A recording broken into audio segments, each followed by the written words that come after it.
ಎಲ್ಲರಿಗೂ ನಮಸ್ಕಾರ. ಕಾಶಿಯಲ್ಲೇ ಸಾಯಬೇಕು ಅಂತ ಅನೇಕರು ಬಯಸೋದೇಕೆ? ಕಾಶಿಯಲ್ಲೇ ಸತ್ತರೆ ಏನು ಲಾಭ ಇದೆ? ಸಾಯೋದಕ್ಕೂ ಮುಂಚೆ ಒಂದ್ಸತಿನಾದ್ರೂ ಕಾಶಿಗೆ ಹೋಗಿ ದರ್ಶನ ಮಾಡ್ಕೊಂಡ್ ಬರಬೇಕು ಅಂತ ಹೇಳೋದು ಯಾಕೆ? ಸಾಮಾನ್ಯವಾಗಿ ಮುಕ್ತಿಯನ್ನ ಬಯಸೋವಂಥವ್ರು ಕಾಶಿಗೆ ಹೋಗಿ ಸಾಯ್ಬೇಕು ಅಂತ ಬಯಸ್ತಾರೆ. ಮುಕ್ತಿಯನ್ನ ನೀಡೋದು ವಿಷ್ಣು ಅಂತ ಎಲ್ಲರಿಗೂ ಗೊತ್ತು. ಕಾಶಿಯಲ್ಲಿ ಶಿವ ಇರೋದು ಅನ್ನೋದು ಎಲ್ರಿಗೂ ಗೊತ್ತು. ಹಾಗಾದ್ರೆ ಕಾಶಿಗೆ ಹೋಗಿ ದರ್ಶನ ಪಡೆದ್ರೆ ಸ್ವರ್ಗ ಸಿಗುತ್ತೆ ಅಥವಾ ಮುಕ್ತಿ ಸಿಗುತ್ತೆ ಅಂತ ಜನ ನಂಬೋದು ಯಾಕೆ? ಪ್ರತಿಯೊಂದನ್ನು ತಿಳ್ಕೊಳ್ಳೋಣ. ದಯವಿಟ್ಟು ನಮ್ಮ ಚಾನಲ್ಗೆ ಸಬ್ಸ್ಕ್ರೈಬ್ ಆಗಿ. ಅನೇಕ ಹಿಂದೂಗಳು ಸಾಯುವ ಮೊದಲು ಒಮ್ಮೆಯಾದರೂ ಕಾಶಿಗೆ ಭೇಟಿ ನೀಡಲು ಬಯಸುತ್ತಾರೆ. ಅದರಂತೆ ಇನ್ನೂ ಕೆಲವರು ತಮ್ಮ ಕೊನೆಯ ಕಾಲವನ್ನು ಕಾಶಿಯಲ್ಲಿ ಕಳೆದು ಅಲ್ಲಿಯೇ ತಮ್ಮ ಕೊನೆಯುಸಿರು ಚೆಲ್ಲಲು ಕೂಡ ಬಯಸುತ್ತಾರೆ. ಕಾಶಿ ವಿಶ್ವನಾಥ ದೇಗುಲ ಹಿಂದೂಗಳ ಪವಿತ್ರ ಕ್ಷೇತ್ರಗಳಲ್ಲಿ ಒಂದು. ಅತ್ಯಂತ ಪ್ರಾಚೀನ ಶಿವ ದೇಗುಲವಿದು. 12 ಜ್ಯೋತಿರ್ಲಿಂಗಗಳಲ್ಲಿ ಮುಖ್ಯವಾದ ಕಾಶಿ ವಿಶ್ವನಾಥ ದೇವಾಲಯಕ್ಕೆ ಪ್ರತಿ ವರ್ಷ ಸಾಕಷ್ಟು ಸಂಖ್ಯೆಯಲ್ಲಿ ಭಕ್ತರು ಭೇಟಿ ನೀಡುತ್ತಾರೆ. ಮಹಾಭಾರತ ಮತ್ತು ಉಪನಿಷತ್ತುಗಳಲ್ಲೂ ಇದರ ಉಲ್ಲೇಖವಿದೆ. ವಾರಣಾಸಿಯಲ್ಲಿರುವ ಈ ದೇವಸನ್ನಿಧಿ ಭಾರತದ ಅತ್ಯಂತ ಪ್ರಸಿದ್ಧ ದೇವಾಲಯಗಳಲ್ಲಿ ಒಂದಾಗಿದೆ. ಪವಿತ್ರ ಗಂಗಾ ನದಿಯ ಪಶ್ಚಿಮ ದಂಡೆಯಲ್ಲಿ ಈ ಸುಂದರ ದೇಗುಲವಿದೆ. ವಾರಣಾಸಿ ನಗರವನ್ನು ಕಾಶಿ ಎಂದು ಕರೆಯಲಾಗುವುದರಿಂದ ಈ ದೇವಾಲಯ ಕಾಶಿ ವಿಶ್ವನಾಥ ದೇವಾಲಯ ಎಂದೇ ಪ್ರಸಿದ್ಧಿ ಪಡೆದಿದೆ.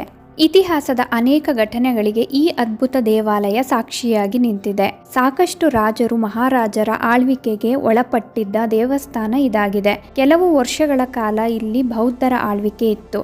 ಈ ಮಾಹಿತಿ ಕೂಡ ಲಭ್ಯವಿದೆ. ಅದರಲ್ಲೂ ಸಾಕಷ್ಟು ಬಾರಿ ದಾಳಿಗೊಳಗಾದ ದೇವಾಲಯವನ್ನು ಹಲವು ಬಾರಿ ಮರುನಿರ್ಮಾಣ ಕೂಡ ಮಾಡಲಾಗಿತ್ತು ಎಂಬುದು ಇತಿಹಾಸದ ಪುಟಗಳಲ್ಲಿ ದಾಖಲಾಗಿರುವ ಅಂಶ.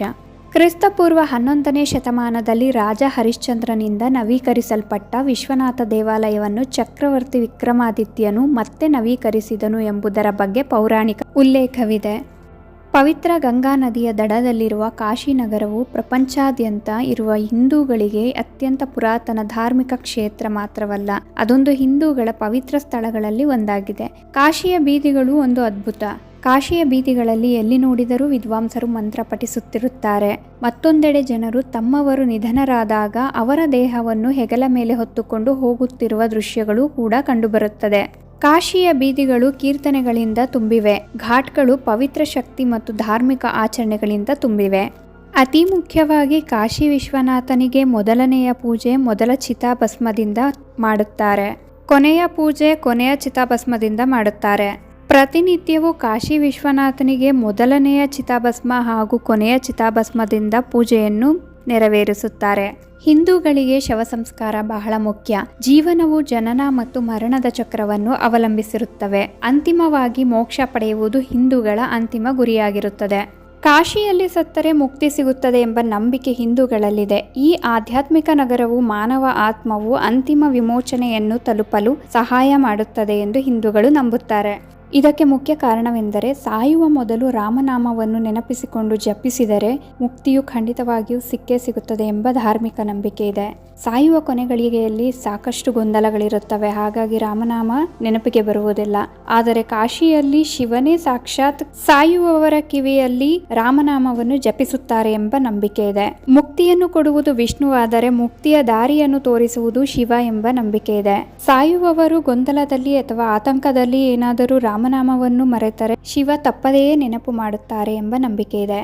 ಕಾಶಿಯಲ್ಲಿ ಸಾಯುವುದು ಮೋಕ್ಷ ಮತ್ತು ಮುಕ್ತಿಗೆ ಕಾರಣವಾಗುತ್ತದೆ ಎಂದು ಪ್ರಪಂಚಾದ್ಯಂತ ಇರುವ ಹಿಂದೂಗಳು ನಂಬುತ್ತಾರೆ. ಹಲವರಿಗೆ ಕಾಶಿ ಸ್ವರ್ಗಕ್ಕೆ ಸುಲಭದ ಹೆಬ್ಬಾಗಿಲು ಇದ್ದಂತೆ.